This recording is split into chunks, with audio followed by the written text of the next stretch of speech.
The social economy is a special kind of economy, putting people before profit.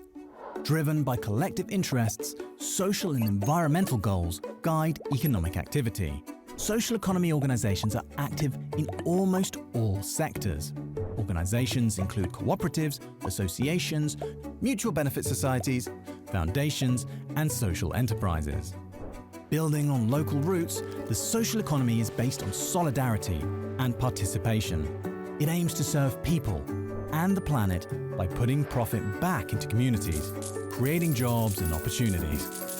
The social economy landscape is diverse, with over 2.8 million organizations in Europe providing over 13.6 million jobs.